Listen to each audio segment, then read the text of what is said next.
Hi there guys, I hope you are having a good day. Grab yourself a cup of tea and let's talk some boxing. Now, Dillian Whyte, what is going on with him at the moment? Because we were first led to believe that he would fight twice this year, and likely both of them would be in the US, but one of them was going to be on the undercard of Canelo's fight around September 18th. But of course, that is no longer happening.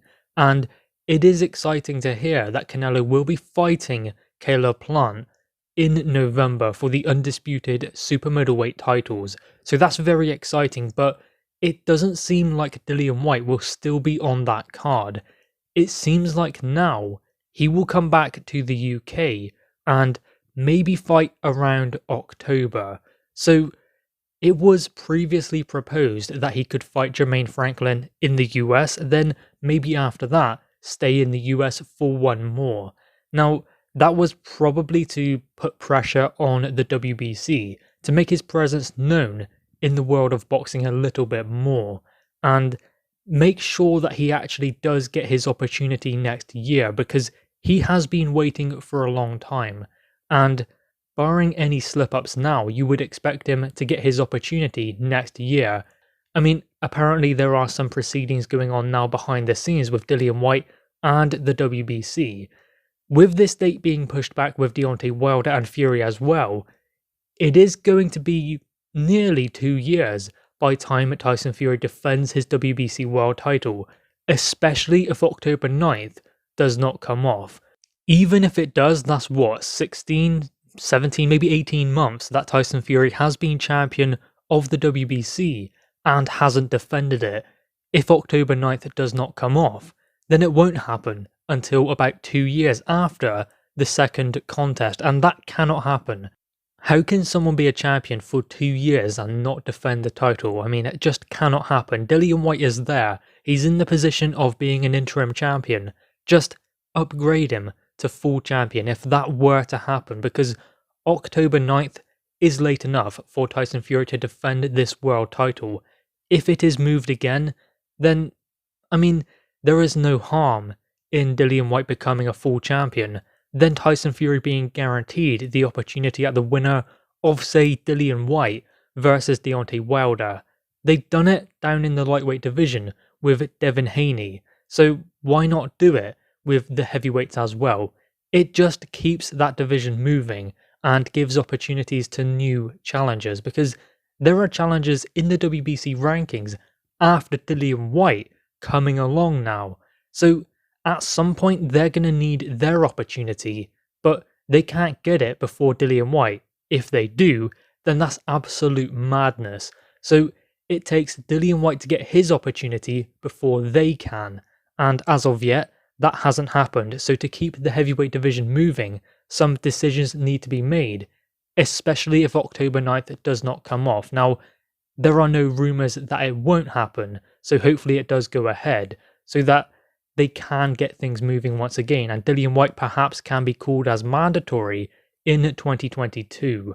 But the concern at the moment is his next contest, and of course, it could be back in the UK now, which is very exciting, because I think that Dillian Whyte really does bring value for money, and it always excites British fight fans to see Dillian Whyte coming back to the UK. He's brilliant, and he has built something special in the UK, especially with putting some of his fighters on his undercard, like Richard Riakporhe, who is following the mould of Dillian Whyte, taking tough challenges back to back. Dillian Whyte seems to be able to do that, to build fighters and make them understand what they have to do to achieve greatness in boxing. You have to take the tough challenges. If you are not good enough, then you are not good enough. We're not going to take the easy route, because when it gets tough in there, you will have the experience backed up behind you to be able to deal with that kind of situation. That's what the tough fights do for someone like Richard Riakporhe, the Sam Hyde fight, and then the Chris Billam-Smith fight, the Tommy McCarthy fight. Those tough challenges will put him in good stead. I mean, look at the Sam Hyde fight, how much trouble he had in that contest, but got himself out of jail with a big shot. If that didn't happen, he was on his way to losing that contest, and he seemed overawed by being in that position, but he was able to find a way to win. and that experience served him well going into the Chris Billum-Smith fight. So you can see how important it is for those kind of fighters to get their opportunity to try and beat someone who is on the same level as they are. It's not necessarily good for them to fight fighters who they are always supposed to beat. They need that tough challenge, and it does need to come around 9 or 10 fights. Not a world beater, but someone who can stand up to them and give them something to think about. We are looking at that with Alan Babbage as well. He is getting to that point, okay, what is this guy made of? Put him in there with someone who can box, someone who can maneuver him, someone who can put him on the end of a jab, keep him on the outside, and will try and control him. Maybe even someone who is strong enough, tough enough, and has the durability to stand there with him. Imagine that kind of contest. That would be incredible. And he will likely be on the undercard for Dillian Whyte because he is with Dillian Whyte. Dillian Whyte manages him. So you can see how Dillian Whyte is able to put those kind of cards on when he is main event. He can give those fighters the opportunities and put them in exciting fights. That is the value that Dillian Whyte brings, and hopefully that will happen in October.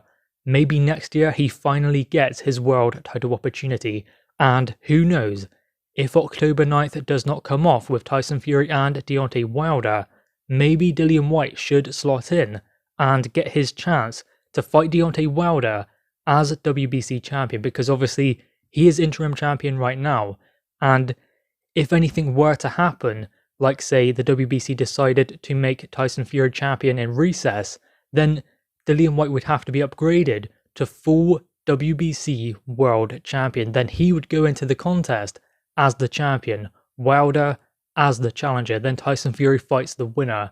So that is definitely a possibility in this current situation, but I do think that October 9th will come off this time around. It has to, really, to be honest. You know, I heard something about Michael Hunter talking about Dillian Whyte, that Dillian Whyte isn't interested in fighting him and seems to forget his name when talking about potential opponents. Well, maybe so. I mean, Dillian Whyte hasn't mentioned Michael Hunter, but then why would he? Michael Hunter is kind of off the radar at the moment, and he can't really talk about that when he turned down a Filip Hrgovic contest that would have gotten him a shot at Anthony Joshua if he were to win. So he had his golden opportunity. If he thinks he's the best, then he would beat Filip Hrgovic. If he considers himself a top contender, then he gets the AJ fight, but he didn't want to do that. So he can't really say too much about Dillian Whyte not wanting to fight him when he turned down that kind of opportunity. He's not on the radar at the moment. He does need a breakout fight. Maybe Andy Ruiz or someone like that could be a possibility for Michael Hunter, but it doesn't seem like he's a possibility for Dillian Whyte at the moment. But anyway, guys, what are your thoughts on this? Make sure you leave your thoughts in the comments below. Also leave a like and grab that subscribe button. Thanks, guys.